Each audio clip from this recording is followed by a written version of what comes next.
Hi everyone, I'm Rachel. Wanted to make this video to share our Subaru Outback camper conversion. So we built our car out about a year ago in preparation for an extended road trip through Alaska and Canada. We're now about 4 months into our road trip, so it's pretty road tested. And since I got a lot of inspiration from YouTube for our build out, I wanted to share what we came up with in case that helps inspire anyone else. So we have a 2017 Subaru Outback, started in the back here. We knew we were going to go on a lot of gravel highways in Alaska, and a full-size spare is highly recommended. So we got a rim off Craigslist and just a used tire put on, but unfortunately the full-size tire doesn't fit in the spare wheel well, so we need to find an alternative solution. So what we ended up doing is we added a hitch to our car, and we found this Kuat swing away hitch extender, which is really meant for bike racks but has worked great for this, and added this e-trailer spare tire mount. So this allows us to just swing this out when we need to open the back. And we went this model because it can actually go beyond 90, although we don't really open it much beyond it anyway. So we can get that out of the way and show kind of the main part of our build. So we just added a bed in the back. We decided to go with this instead of a rooftop tent, and I think we've been really happy with it. We ended up building all of this just out of 1/2-inch plywood. Just added this frame, I think it's about 6 inches tall. And we have 2 large drawers that kind of create our cooking space. At the top of this one, we added these kind of coffee table lifts to kind of give us more of a counter height. And while we camp in campgrounds a lot and use the picnic tables there, this actually has worked out really great when we find ourselves not at a campground and need to cook. We actually also have a topper that can give you a little bit of extra counter space. So since this opening of the back is kind of curved, we had to be creative with the sizing of the drawers. So we put them both in the center and ended up having some little cubbies here. Here's where we keep our chairs, and over here we keep our trekking poles. We covered the whole thing with carpeting, and under here we actually also store our window covers, which are just reflectives with black fabric on top. And we usually only put these in when we're going to be leaving the car for an extended period of time, and they actually keep it really nice and cool inside and black it out if we ever needed that. This part is actually on a hinge so that you can lift this part away and still lift it up and still access the spare tire compartment. So that's actually a really good storage space that we've been able to utilize.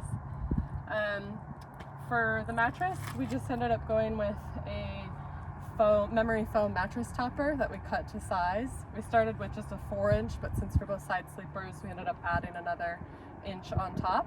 And it's actually been really comfortable, more comfortable than some of the Airbnb beds we've stayed in. So coming around to the side, Colin, who's behind the camera, is quite tall, so we need to make sure that the bed would fit him and we could also drive with it in. So we actually designed it so that it can extend out.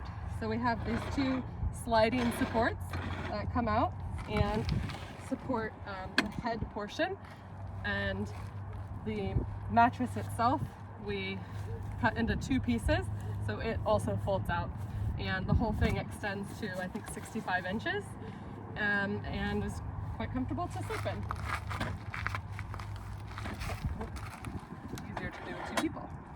So for this trip we also removed the back seats and glued down some carpeting just to protect the wiring and such that's back there.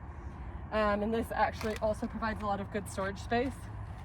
And then our last area of storage is kind of our roof box. We ended up getting this pretty cheap on Craigslist. And we ended up installing a flexible solar panel on top of this, which powers our battery. So that takes us back into the inside.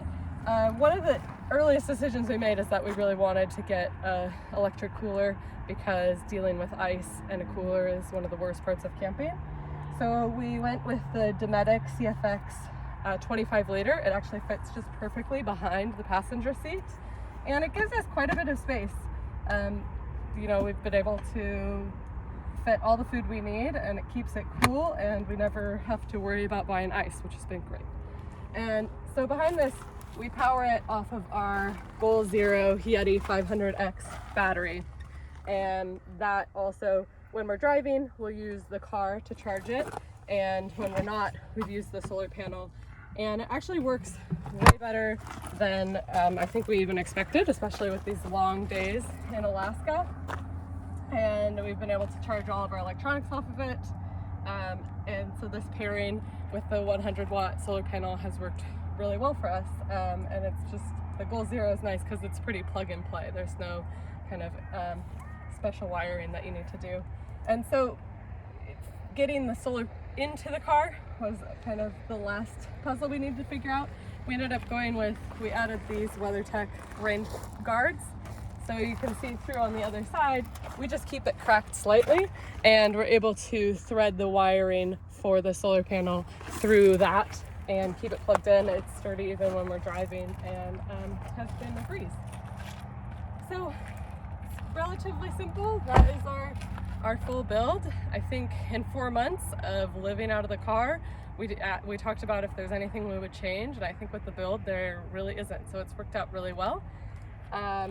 It's a bit of a bummer when it's raining out, but when it's sunny, it's a great way to do van life. We get great gas mileage, and you can kind of fit into a lot of spaces that a larger van can't.